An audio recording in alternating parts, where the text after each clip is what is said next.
Hi friends, કેનેડાથી મારા જય સ્વામિનારાયણ. કેમ છો બધા? આજનો વિડીયો મારે ગુજરાતના ખેડૂત માટે બનાવવો છે કે અણધારો જે માવઠું આવ્યું, વરસાદ આવ્યો, આમ એકદમ સોના ઉપર પાણી ફરી વળ્યું. એઝ અ ખેડૂત પુત્રી મને આ વેદના સમજાય છે, કારણ કે મેં આ બધી વસ્તુ જોયેલી છે. મારા પપ્પા લોકો જેટલા બી ખેડૂતો છે એ કેટલી મહેનત કરતા હશે. અને ખેડૂત એક જ એવી વ્યક્તિ છે જે પોતાના ધંધાને રાતે ખુલ્લો મૂકીને સૂઈ જાય છે. તમે જોયું, કોઈ બિઝનેસ હોય તો લોકો નાનો હોય કે મોટો હોય સૂઈ જાય. કોઈને પાનનો ગલ્લો હોય, પછી કોઈને સોનાની દુકાન હોય, કપડાની દુકાન હોય, પ્લાસ્ટિકની દુકાન હોય, વોટેવર કોઈ પણ દુકાન, ઇવન શાકભાજીની પણ દુકાન હોય, તો બધા રાતે ક્લોઝ કરીને સૂઈ જાય છે. અને આ એક ખેડૂત જ એવો છે કે રાતે ખુલ્લો પોતાનો પાક, આખા વર્ષની મહેનત શાંતિથી સૂઈ જાય છે, બધું મૂકીને ભગવાન સામે.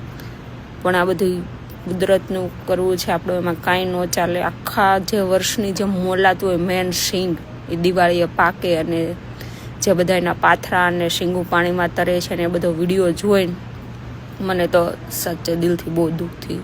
કારણ કે હું ખેડૂત પુત્રી છું એટલે સમજી શકું. મને ખુદને એક્સપિરિયન્સ હોય કે ખેડૂત લોકો, ઇવન મારા પપ્પા લોકો આખા વર્ષ કેટલી દિલ જાન લગાવીને મહેનત કરે છે. ટાઈમે જમતા પણ નથી. અમુક વાર પાણી વાળતા હોય કે ખેતરનું કંઈક મોટર ઉતારવાનું હોય, એ કામ આવી ગયું હોય ને ત્યારે એનું જમવાનું કેટલા વાગે ને કાંઈ નક્કી જ ન હોય. કે પાવર છે, પાછો પાવર એ તે ગુજરાતમાં બહુ સારો પાવર આપે. હમણાં અમારા ગવર્મેન્ટ એટલો સપોર્ટ નહીં કરતી, એટલી જ ખેડૂતોને બિચારાને રાતે જાગવું પડે. દિવસે અમુક ટાઈમ સુધી જ પાવર હોય, 24 કલાક તો એટલીસ્ટ પાવર આપો કે જેથી કરીને ખેડૂત પાણી તો પાઈ શકે.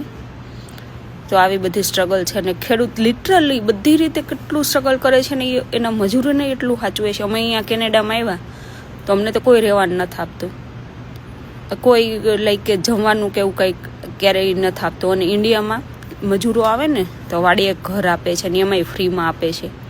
અહીંયા તમારે રેન્ટ જ મહિને 1.5-2 લાખ ખાલી રહેવાના હોય, ખાવાના તો અલગ.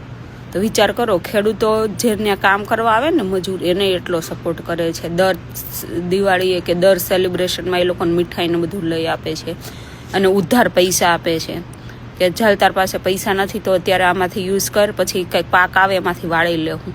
તો ખેડૂત જેટલો દયાળુ, દાનવીર અને દિલદાર માણસ મેં કે જોયો નથી. ને ભગવાને લાઈક કે કુદરતનું કરવું કે આવું અચાનક માવઠું પડ્યું તો બધા લાઈક કે પ્રે કરો કે બધાને પાક વીમો મળી રહે, કે જેના ઉપર એનું આખું વર્ષ સર્વાઈવ કરવાનું છે, જે પાક ઉપર, એની ઉપજ ઉપર. અને ભગવાને આવું કર્યું તો દિલથી ભગવાનને પ્રાર્થના કે આવું ના કરો અને બધાના વીમા પાકે. જય સ્વામિનારાયણ.